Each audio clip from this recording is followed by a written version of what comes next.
Друзья, для тех, кто не знает, меня зовут Вера, и рада представить вашему вниманию мой новый проект. В нем будет очень много всего интересного и полезного, так что следите за новостями. Ну, начнем? Ну что ж, наверняка каждый из нас сталкивался с тем, что существуют еще люди, которые не знают, где находится Калмыкия и что это такое. Где находится Калмыкия? Калмыкия? Так, ну-ка, думай. Север. В Казахстане, наверное. Ближе к Северному полюсу. Средний Кавказ. Так вот и я недавно повстречала такого человека в Москве и действительно задумалась, что же славит нашу республику, какие самые масштабные, интересные, захватывающие мероприятия произошли у нас в Калмыкии за последние 30 лет. В 1991 году в Калмыкию со своим первым визитом прибыл его святейшество Далай-лама XIV, что, безусловно, придало мощный импульс развитию буддизма в Калмыкии.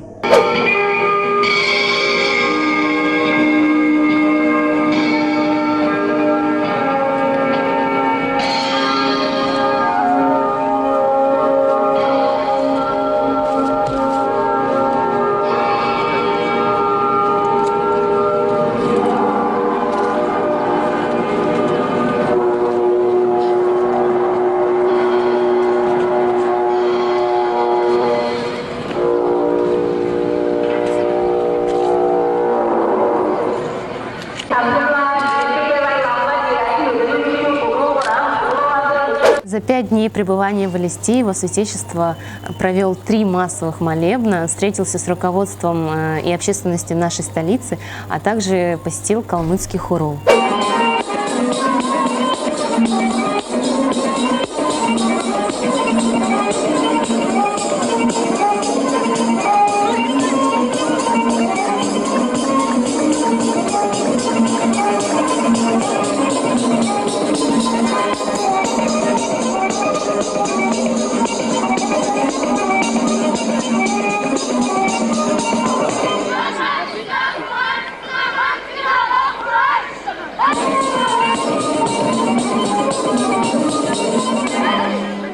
Следующее знаменательное событие.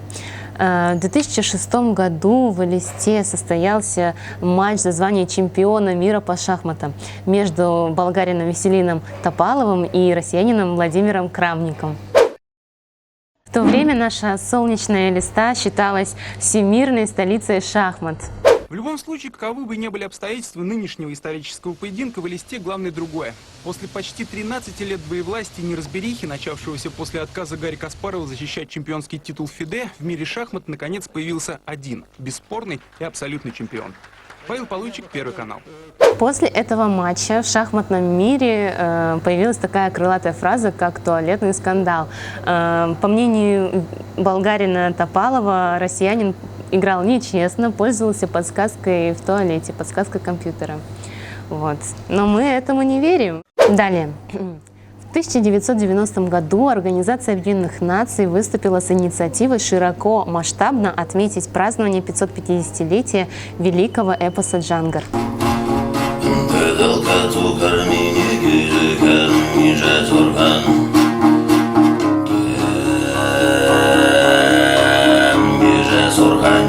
Празднование началось с открытия всем известного памятника калмыцкому джангарчи Эйлян-Овла.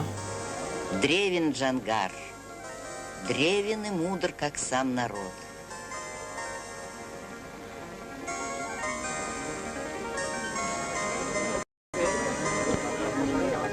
Помимо гостей из Монголии и Китая, на родную землю приехало множество калмыков из самых разных стран, из самых разных точек. Человек – это всего лишь 8 костей и 1 чаша крови. Так говорят калмыки. Но ничто не может убить душу народа. Ни злое время, ни вражьи силы, если в душе живет вера предков. Героический эпос «Джангар» на протяжении многих веков вдохновляет весь калмыцкий народ в самые тяжелые времена на борьбу за счастливую жизнь, за ту жизнь, которая протекает в волшебной стране Бумба.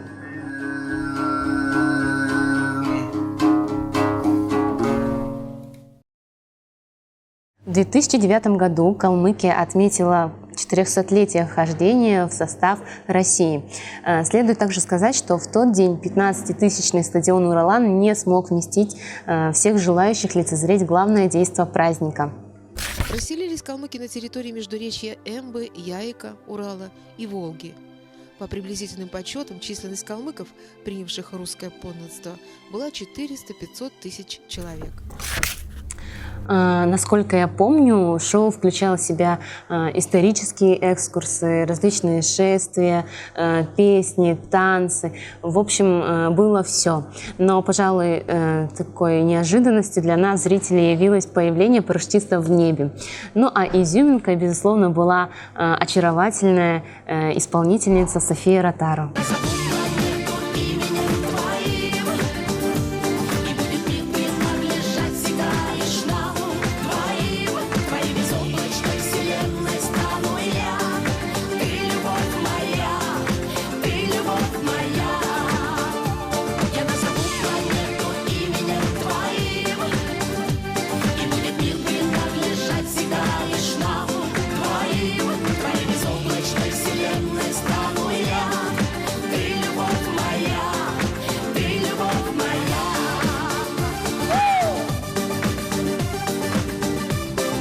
В 2005 году состоялось открытие крупнейшего храма в Европе Золотой обители Будды Шакьямуни.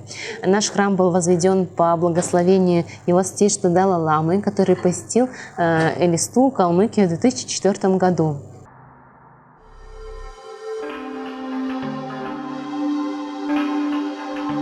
Золотой храм мечты, называют его калмыки, и виден он из любой точки города.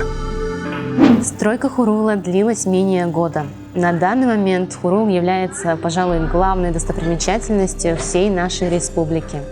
Золотая обитель Будды Шакьямуни в Элисте – главный буддийский храм Калмыкии. Он был возведен в 2005 году всего за 9 месяцев. Основателем храма признается Далай-лама XIV.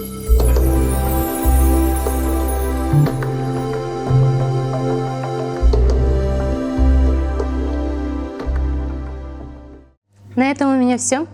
Надеюсь, это видео вам понравилось. Впереди вас ждут новые выпуски. А с вами была Вера. До новых встреч!